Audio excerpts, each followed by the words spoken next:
Heading लिखो, going concern लिखो, फिर भी लिख लो गोइंग कंसर्न में लिखो business life unlimited.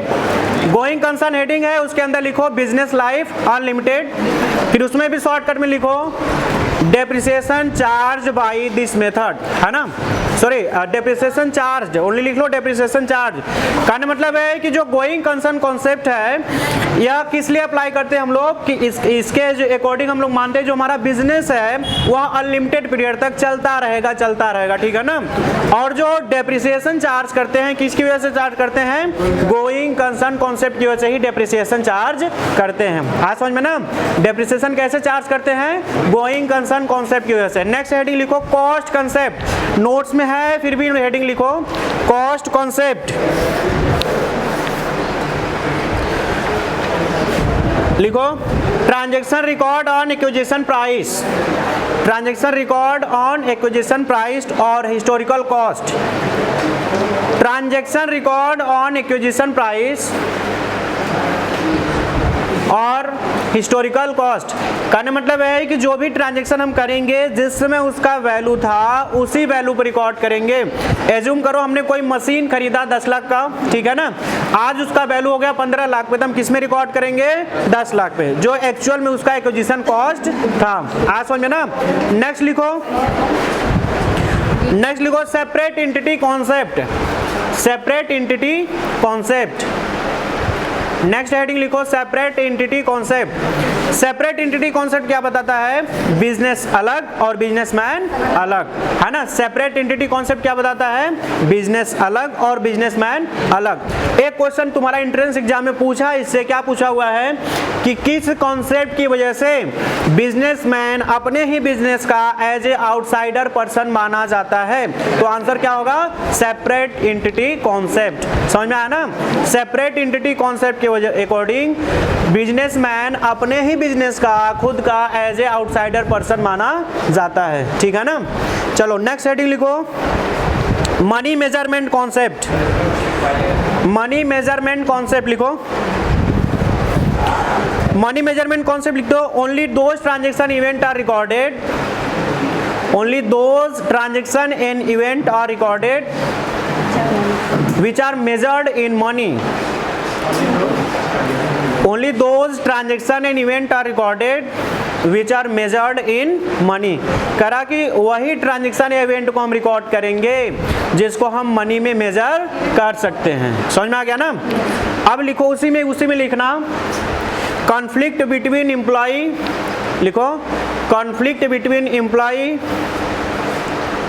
Interview comma interview,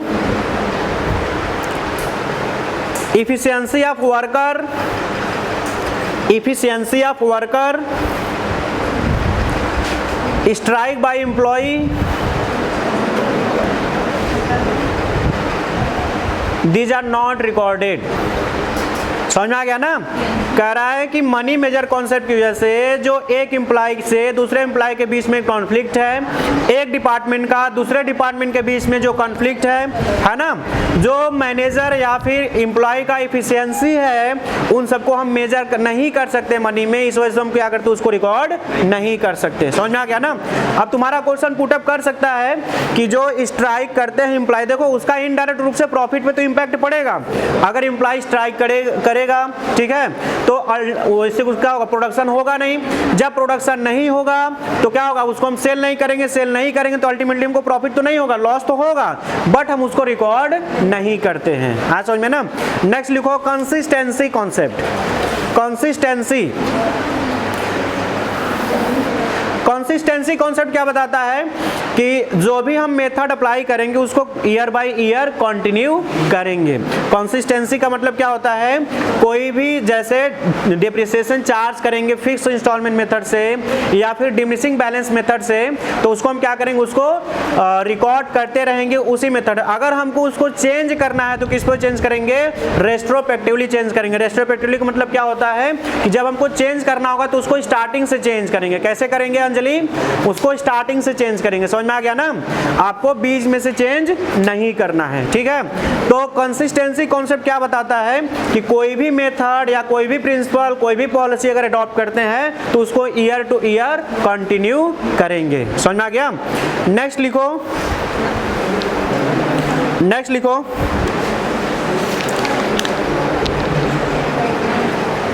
periodicity concept, periodicity concept इसमें लिख लेना 12 मंथ। आइडल पीरियड कितने दिन का होता है? जैसे हम लोग बिजनेस इस्टेब्लिश करते हैं, बिजनेस चलता है तो क्या माना जाता है फिर दोस्त? ये माना जाता है कि बिजनेस एक बार इस्टेब्लिश हो गया तो ये कई सालों तक चलता रहेगा, ठीक है ना। लेकिन अगर मान लो हम 100 साल या 50 साल या 200 साल के बाद बिजनेस का, तो हम देखने नहीं जाएंगे कितना प्रॉफिट और लॉस हुआ, हम उसको ब्रेक कर देंगे ना, ईयर टू ईयर देखेंगे कि हर एक ईयर में मेरा बिजनेस का प्रॉफिट या लॉस कितना इंक्रीज हो रहा है और कितना डिक्रीज हो रहा है, ठीक है ना।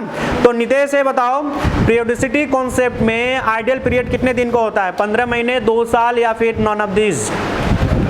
15 महीने ना, हाँ। कितना होता है? 15 महीने। तो 15 महीने क्या बोल रहे हो?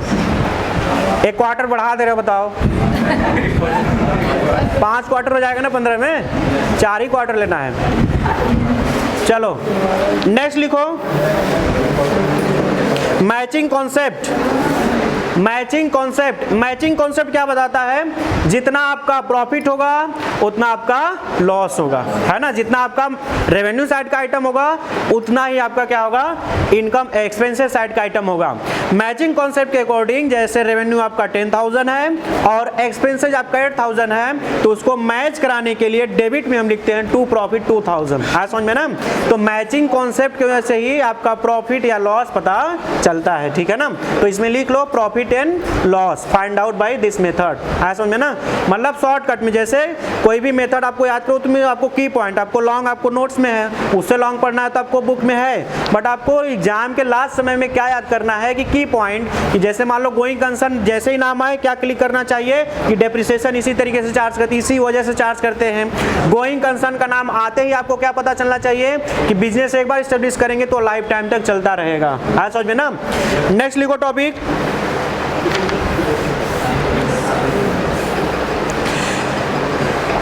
लिखो when cash price is given, sorry when sale price is given, when sale price is given but profit on cost, when sale price is given but profit on cost। आ समझ में ना। जब सेल प्राइस आपका given है but profit पूछ रहा है cost पे, तब हम कैसे निकालेंगे? लिखो question, sale price 1 lakh, question लिखो sale price 1 lakh, sale price 1 lakh, profit on cost 20%, profit on cost 20%, profit on cost 20%। लिखो प्रॉफिट इज इक्वल टू, लिखो profit is equal to sales, profit is equal to sales into rate upon 100 plus rate. इसमें क्या करोगे? Profit is equal to sales into rate upon 100 minus rate. इससे आपका क्या निकल जाएगा? सेल्स प्रॉफिट निकल जाएगा, ठीक है ना। कैसे निकालोगे फॉर्मूला बताओ? जब आपका सेल्स दिया हो, प्रॉफिट पूछे कॉस्ट पे, तब एक देखो शॉर्टकट तरीका होगा तुम्हारा। जैसे मान लो 20% है तो 20% मतलब 1/5 हो गया। जब 1/5 कॉस्ट पे है तो 1/6 किस पे हो जाएगा? सेल्स पे हो जाएगा। तो तुम सीधे 1 लाख का 1/6 निकालो, या फिर फॉर्मूला होता है sales into rate upon 100 plus rate. तो आप सेल्स कितना है आपका? 1 लाख है, उसका रेट कितना है? 20 अपॉन 100 प्लस 20 करो कितना हो जाएगा? 1 लाख का 20 अपॉन 120 हो जाएगा। जब इसको शॉर्टकट करोगे तो 1/6 हो जाएगा ना। तो 1 लाख इंटू 20 अपॉन 100 प्लस 20, तो टोटल कितना हो जाएगा? 20 अपॉन 120। जब इसको शॉर्टकट में काटोगे तो कितना आ जाएगा? 16,667 आएगा, ठीक है ना। कितना आएगा? 16,667।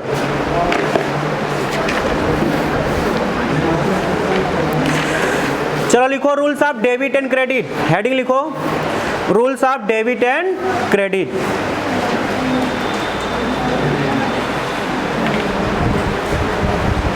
लिखो rules of debit and credit. अब देखो कितने अप्रोच होते हैं। नितेश खड़े हो जाओ, बताओ तो। रूल्स ऑफ डेबिट क्रेडिट के कितने अप्रोच होते हैं? खड़े हो जाओ एटलीस्ट। कितने अप्रोच होते हैं? पता नहीं है? चलो तुम अतुल बताओ, रूल्स ऑफ डेबिट क्रेडिट के कितने अप्रोच होते हैं? कितने लोग बता सकते हैं कितने अप्रोच होते हैं? बताओ कितने अप्रोच होते हैं? 2, traditional and modern approach. Traditional approach also known as English approach. Traditional approach को हम और किस नाम से जानते हैं? इंग्लिश अप्रोच की वजह से, ठीक है ना। और ट्रेडिशनल अप्रोच में जो भी रूल्स अप्लाई होता है उसको हम लोग क्या बोलते हैं? गोल्डन रूल बोलते हैं। उसमें क्या बोलते हैं? गोल्डन रूल बोलते हैं, ठीक है ना। और मॉडर्न अप्रोच में जो और किस नाम से जानते हैं? मॉडर्न अप्रोच को हम लोग अमेरिकन अप्रोच के नाम से जानते हैं, ठीक है ना। तो लिखो रूल्स ऑफ डेबिट क्रेडिट, उसमें 2 अप्रोच होंगे। पहला लिख लेना पहला लिखो traditional approach, traditional approach bracket में लिख लेना इंग्लिश अप्रोच। ट्रेडिशनल अप्रोच को और किस नाम से जानते हैं? इंग्लिश अप्रोच, ठीक है। सेकेंड लिख लेना मॉडर्न अप्रोच। मॉडर्न अप्रोच को और हम किस नाम से जानते हैं? अमेरिकन अप्रोच के नाम से जानते हैं, ठीक है ना। मॉडर्न अप्रोच को और किस नाम से जानते हैं? अमेरिकन में। अब इसमें बताना आपको कि जो आपका पर्सनल और रियल अकाउंट है, ठीक है, पर्सनल, रियल और नॉमिनल 3 अकाउंट होते हैं। जनरली 2 बोलते हैं हम लोग, पर्सनल, इम्पर्सनल। इम्पर्सनल में 2 हो जाएंगे, रियल एंड नॉमिनल। या फिर आप सीधे बोल सकते हो पर्सनल, रियल या नॉमिनल, ठीक है। अब पर्सनल किससे रिलेटेड होते हैं? पर्सन। जैसे एग्जांपल आपको पूछ सकता है कि आउटस्टैंडिंग एक्सपेंसेस कौन सा अकाउंट है? तो पर्सनल अकाउंट। जो आपका नॉमिनल अकाउंट होता है उसमें सफिक्स या प्रीफिक्स लग जाता है, आउटस्टैंडिंग प्रीपेड, तो क्या बन जाता है नॉमिनल से पर्सनल। जैसे आपका rent nominal, prepaid rent personal, wages nominal, outstanding wages personal. आगे समझ में ना। पर्सनल अकाउंट किससे रिलेटेड होते हैं? पर्सन से रिलेटेड होते हैं, ठीक है ना। किससे रिलेटेड? जैसे आपका डेटर्स हो गया, क्रेडिटर हो गया, कैपिटल, ड्राइंग, ये सब कौन से अकाउंट है आपके?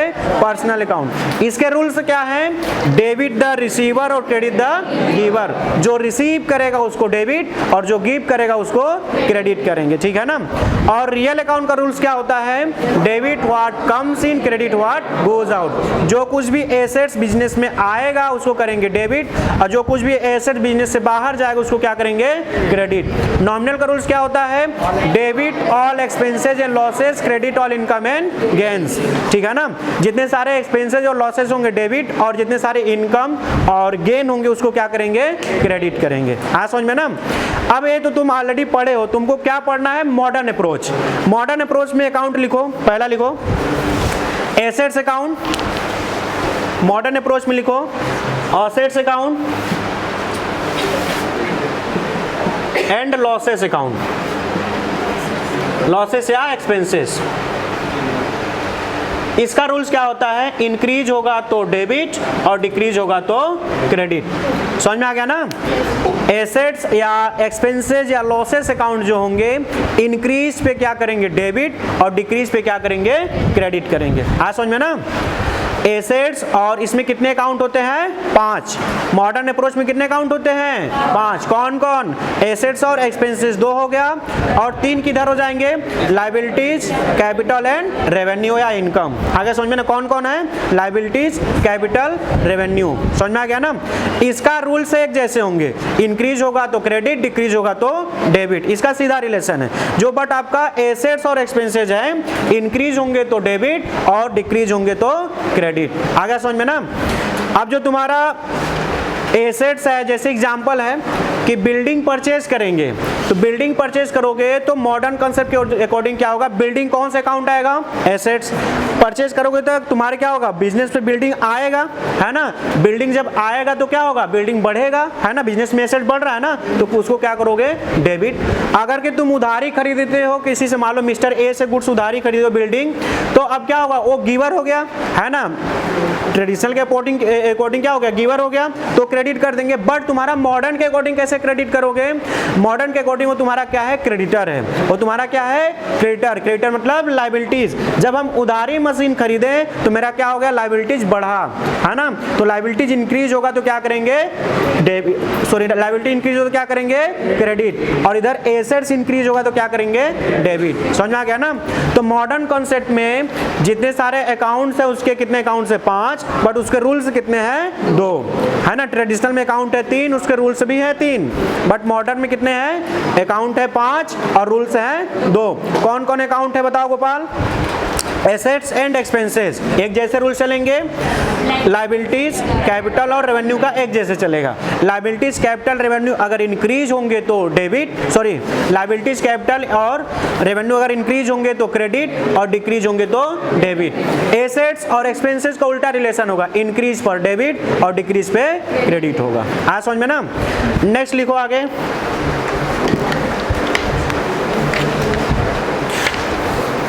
जर्नल लिखो, जर्नल लिखो, जर्नल। जर्नल किस वर्ड से मिलकर बना है, जॉर, है ना। जर्नल किस वर्ड से मिलकर बना है, जॉर। जॉर कौन सा लैंग्वेज है, फ्रांसीसी। जॉर कौन सा लैंग्वेज है, फ्रांसीसी लैंग्वेज है, ठीक है ना, जिसका मतलब क्या होता है, डे। समझ में आया कि नहीं। जॉर किस कौन सा लैंग्वेज आपका, फ्रांसीसी वर्ड है, फ्रेंच वर्ड है, जिसका मतलब क्या होता है, दिन। मतलब डेली के ट्रांजेक्शन को रिकॉर्ड करने को हम क्या बोलते हैं, जर्नल। जर्नल में कितने कॉलम होते हैं, 8 या 10, 5 होते हैं ना। जर्नल में कितने कॉलम होते हैं, 5 होते हैं, ठीक है। चलो अब इसमें जो कॉलम होते हैं 5, अब जो डेटा हम रिकॉर्ड करते हैं जर्नल को, उसको और किस नाम से जानते हैं, रिकॉर्डिंग। जर्नल में डेटा हम जो लिखते हैं उसको किस नाम से जानते हैं, रिकॉर्डिंग के नाम से जानते हैं। समझ में आ गया ना। इसमें जितने सारे ट्रांजेक्शन होंगे वाउचर से सीधे जर्नल में या ओरिजिनल एंट्री में हम लोग इसको रिकॉर्ड करते हैं। समझ में आ गया ना। अब इसमें जैसे बहुत सारे एंट्री होंगे, तुम्हारा एक डिस्काउंट का एंट्री होगा और कंपाउंड एंट्री होगा, ठीक है ना। कंपाउंड एंट्री क्या होता है कि जब एक डेट को, सबसे पहला नंबर कि जब एक डेट को एंट्री हो और कई सारे डेबिट हो या एक क्रेडिट हो तब कर सकते हैं, या फिर कई सारे क्रेडिट हो एक डेबिट हो तो करेंगे। जैसे कमीशन पेड किया, रेंट पेड किया, वेजेस पेड किया, इसमें कॉमन क्या छिपा हुआ, पेड में, पेड में क्या छिपा हुआ है, कैश, है ना। पेड में क्या छिपा हुआ है, कैश। तो हम एंट्री क्या करेंगे, commission debit to cash, wages debit to cash, है ना, और रेंट डेबिट टू कैश। तो 3 बार एंट्री करने की जगह हम क्या कर सकते हैं, commission debit, wages debit, rent debit to cash. आगे समझ में ना। इसको हम क्या बोलते हैं, कंपाउंड एंट्री है या फिर मिक्स्ड एंट्री। कंपाउंड एंट्री से क्या फायदा आपके होते हैं, आपका टाइम सेविंग होता है ना। क्या होता है, आपका टाइम सेविंग होता है। और अगर के अदर लेमैन के लैंग्वेज बोल सकते हो, जो कि इंपॉर्टेंस नहीं वहां पे रहेगा, बट क्या बोल सकते हो कि आपका पेज और इंक बचेगा, है ना, आपका पेज और इंक बचेगा, बट आपको सही मायने में क्या फायदा होगा कि आपका टाइम बचेगा, ठीक है ना। नेक्स्ट आपका डिस्काउंट। डिस्काउंट कितने टाइप्स के होते हैं, डिस्काउंट कितने टाइप्स के होते हैं, 2। एक वर्ड होता है रिबेट और एक होता है डिस्काउंट। रिबेट और डिस्काउंट में डिफरेंस, रिबेट कहाँ पे यूज करते हैं, जैसे हम कोई गुड्स बेचेंगे, ठीक है ना, हम क्या करेंगे, गुड्स बेचेंगे और वह गुड्स डिफेक्टिव था, क्या था, डिफेक्टिव। डिफेक्टिव मतलब बेकार क्वालिटी की। तब हम जैसे मान लो 1 लाख का गुड्स बेचे और वह गुड्स क्या था, डिफेक्टिव था। तो डिफेक्टिव होने की वजह से हम बोलेंगे चलो ठीक है तुम 10,000 रुपये कम देना, तो 10,000 रुपया जो छोड़ते हैं उसको हम क्या बोलेंगे, रिबेट। समझ में आ गया ना। डिफेक्टिव की वजह से जो हम प्राइस कम करते हैं उसको क्या बोलते हैं, रिबेट बोलते हैं। समझ में आ गया। या फिर बिल्स ऑफ एक्सचेंज में ड्यू डेट से पहले अगर के ड्रॉवी पेमेंट करेगा तब उसको हम पैसा रिलैक्सेशन कर देते हैं, रिडक्शन कर देते हैं, उसको हम क्या बोलेंगे, रिबेट बोलेंगे ना। रिबेट कितनी जगह यूज होंगे, 2 जगह। रिबेट कहाँ यूज किए जाएंगे, 2 जगह। पहला कहाँ पे यूज किया जाएगा कि जब हम कोई डिफेक्टिव गुड सेल करते हैं तब उस पे पैसा कम लेते हैं तो उसको बोलेंगे रिबेट। सेकंड तुम्हारा रिबेट कहाँ यूज होगा, जब हम बिल्स ऑफ एक्सचेंज, जब बिल्स ऑफ एक्सचेंज में ड्रॉवर और ड्रॉवी, कितने पार्टी होते हैं बिल्स ऑफ एक्सचेंज में, 3 जनरली, ठीक है ना, ड्रॉवर, ड्रॉवी और पेई। तो जब ड्रॉवी क्या करता है, ड्यू डेट से पहले पेमेंट करता है तो ड्रॉवर उसको क्या करता है, कुछ अमाउंट कम मांगता है, कम लेता है, तो उसी को हम लोग क्या बोलते हैं, रिबेट। डिस्काउंट कितने टाइप्स के होते हैं? 2 टाइप्स के। कौन कौन? Trade discount and cash discount, ठीक है ना। ट्रेड डिस्काउंट का मतलब क्या होता है बताओ? ट्रेड डिस्काउंट का पर्पस होता है सेल इंक्रीज करना, है ना। ट्रेड डिस्काउंट का पर्पस क्या होता है तुम्हारा? सेल इंक्रीज करना, ठीक है ना। डिस्काउंट होते हैं 2 टाइप के, एक होता है आपका ट्रेड डिस्काउंट और एक होता है आपका कैश डिस्काउंट। ट्रेड डिस्काउंट का पर्पस क्या होता है? सेल्स इंक्रीज करना, ठीक है ना, सेल्स इंक्रीज करना। इसको हम रिकॉर्ड नहीं करते हैं, इसको हम जर्नल में रिकॉर्ड नहीं करते हैं, बस उसका अमाउंट कम करके दिखाते हैं। समझ में आ गया ना। और कैश डिस्काउंट क्या होता है तुम्हारा? कि जब हम जल्दी से प्रॉम्प्टली जल्दी से पेमेंट रिसीव करने के पर्पस से या पेमेंट करने के पर्पस से जो डिस्काउंट दिया जाता है उसको हम क्या बोलते हैं? Cash discount. समझ में आ गया ना।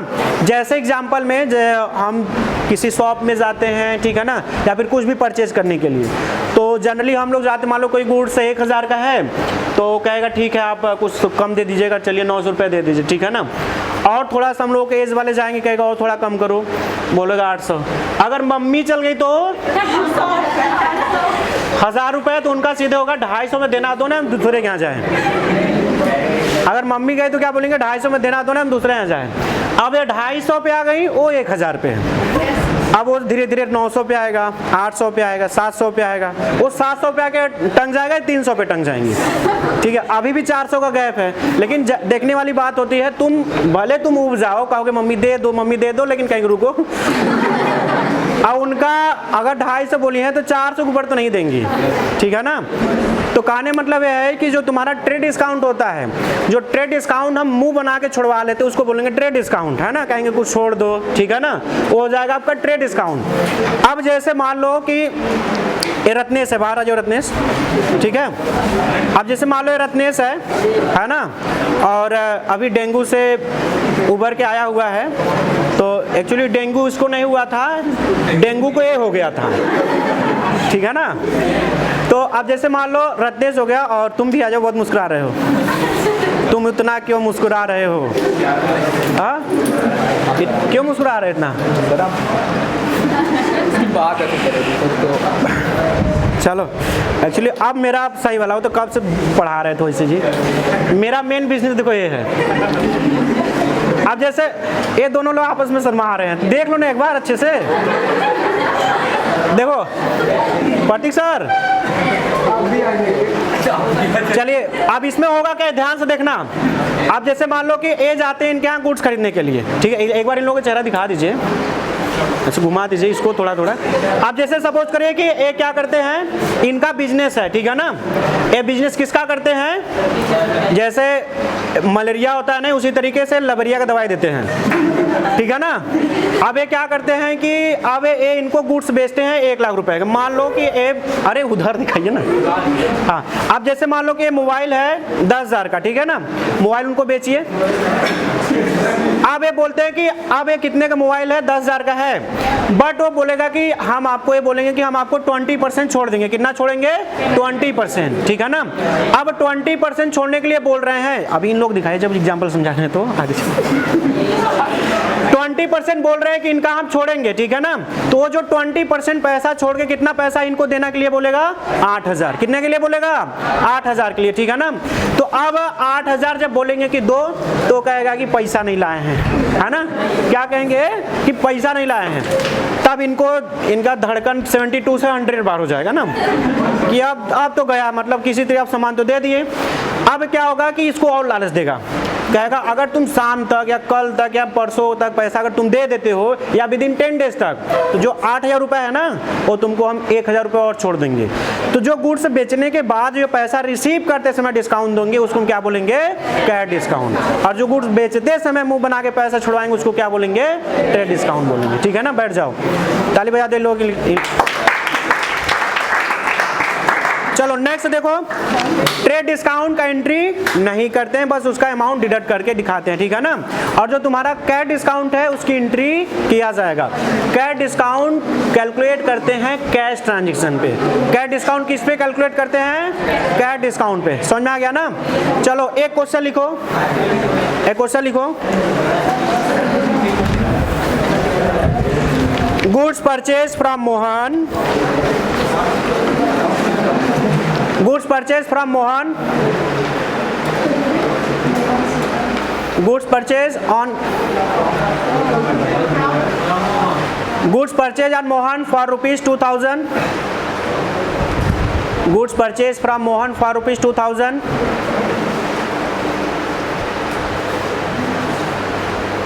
Trade discount 20%, trade discount 20%, cash discount 10%, calculate cash discount. जिसका जितना आ रहा है 1000 आ रहा है, जिसका 900 आ रहा है, कितना भी आ रहा है वो बताएंगे, लेकिन शांत रहेंगे, ठीक है ना। जिससे पूछेंगे वही बताएगा, ठीक है ना। गुड्स खरीदे हैं कितने का, कितने का है बताओ, 2000 का। ट्रेड डिस्काउंट कितना है 20%, कैश डिस्काउंट कितना है 10%। चलो खड़े हो जाओ, विवेक बताओ कितना ट्रेड कैश डिस्काउंट होगा, कैश डिस्काउंट का अमाउंट बताओ, कैश डिस्काउंट का अमाउंट बताओ, तुम बताओ। अच्छा किसका कितना आ रहा है, किसका 900 आ रहा है, किसका 800 आ रहा है, कितना कितना आ रहा है बताओ एक बार। 400 400 कैश डिस्काउंट की बात कर रहे हैं, जोर से बोलो।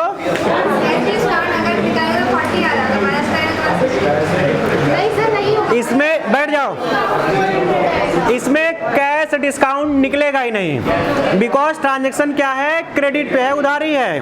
हमने बोला goods purchase from Mohan 2000, trade discount है 20%, कैश डिस्काउंट 10% है। कैश डिस्काउंट किस पे कैलकुलेट किया जाएगा, कैश ट्रांजैक्शन पे। इसमें क्या कैश पेमेंट हो रहा है, कैश रिसीव हो रहा नहीं ना, ओनली आपका 20% निकलेगा, 2000 का 400 रुपए ट्रेड डिस्काउंट। समझ में आ गया ना, इसमें कैश डिस्काउंट की एंट्री नहीं होगा। नेक्स्ट लिखो question, goods sold to a, goods sold to a ₹10,000, goods sold to a ₹10,000, trade discount 20%, trade discount 20%, cash discount 10%, trade discount 20%, cash discount 10%, 80% नहीं सॉरी 70% गुड्स बेचे खरीदे हैं, 70% cash received, 70% cash received, calculate cash discount. एक बार फिर से question सुन लेंगे। Goods है आपका 10,000 रुपए का, ठीक है ना, ट्रेड डिस्काउंट है आपका 20% और कैश डिस्काउंट है 10%, 80% आपका कैश रिसीव्ड हुआ है। आगे समझ में ना, आपको कितना निकालना, क्या निकालना है, कैश डिस्काउंट निकालना, ठीक है ना। क्या निकालना है, कैश डिस्काउंट। ऋषभ बता दिया आंसर करा 860, कितना कैसे आएगा,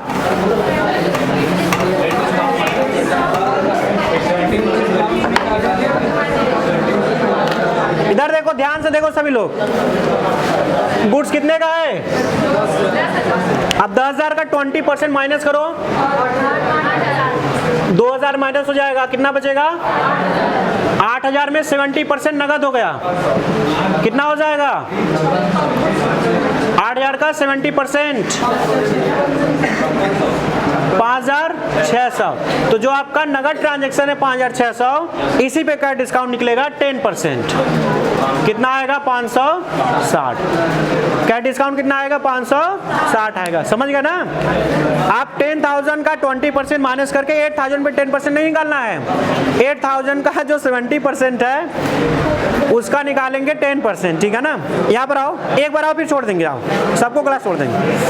वो करा जानते ऐसे करा है सर, कहाँ समय दिए हो, हाँ बोलते हैं कि समय यहाँ पे 2 बजे के बाद दिया करो, कहीं भी तुम्हारा जो भी समय बुक होता है। अब वो गलती से एक मंडे को ही टाइम दे देते हैं कि संडे को मिला जाएगा। अब उनको नहीं पता चलता कि अमन सर जैसे भूत सवार हो जाएंगे, संडे में क्लास रहेगा ना। अब टाइम देना तो 4 अक्टूबर के बाद है ना। ना मोहब्बत होगी ना वफा होगा। ना मोहब्बत होगी ना वफा होगा, जो कुछ भी होगा 4 अक्टूबर के बाद होगा। चलो आगे लिखो। हाँ?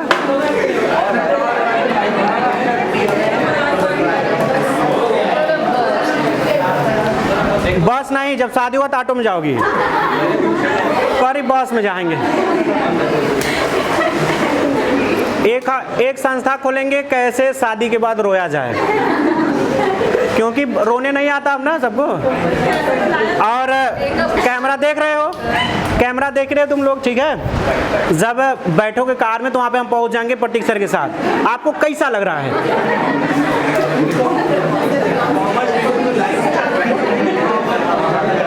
चलो एक टॉपिक, चलो बेसिकली होगा क्या, नई रियलिटी बता रहे हैं। बच्चे पढ़ने नहीं देंगे तुमको, सीरियसली बता रहे। अगर टीचर बनना है तो इसको फॉलो करना।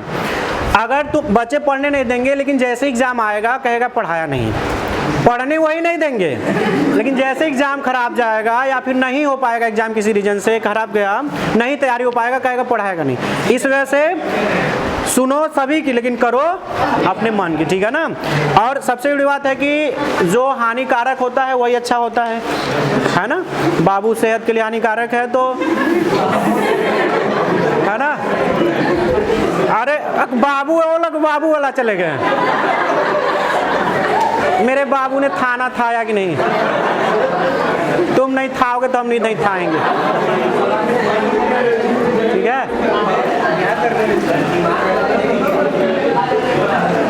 देखो जितना कॉन्सेप्ट अगर कभी अकाउंटिंग पढ़ाएगा ना, सब मुंह बना लेंगे, लेकिन जैसे थोड़ा सा डबल मीनिंग वाली बात आएगी, एकदम पूरा जो 3600 गुण होता है एक्टिव हो जाता है। हाँ समझ में आ रहा है, ठीक है ना।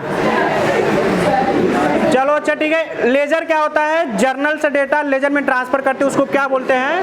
पोस्टिंग। लेजर को हम लोग किंग ऑफ अकाउंट के नाम से भी जानते हैं। समझ में आ गया ना। जैसे विशाल हो गया किंग ऑफ बिहार, है ना, उसी तरीके से तुम्हारा लेजर को हम लोग क्या बोलते हैं? King of accounting. चश्मा कहाँ पा गए? हाँ? लेजर फैमिली नहीं, लेजर प्राइमरी ना सेकेंडरी। पहले आपका पहले देखो आइडेंटिफिकेशन करेंगे, उसके बाद जर्नल, उसके बाद रिकॉर्ड करेंगे ना। डेबिट बैलेंस के आइटम कौन कौन होते हैं? जितने सारे एसेट्स होते हैं वह डेबिट, जितने सारे एसेट्स होते हैं क्या होते हैं? डेबिट। जितने सारे लायबिलिटीज होंगे क्या? क्रेडिट होंगे, ठीक है ना।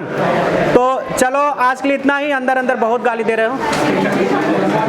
चलिए बहुत बहुत धन्यवाद आप सभी लोगों का। शांत 1 मिनट रुक जाओ।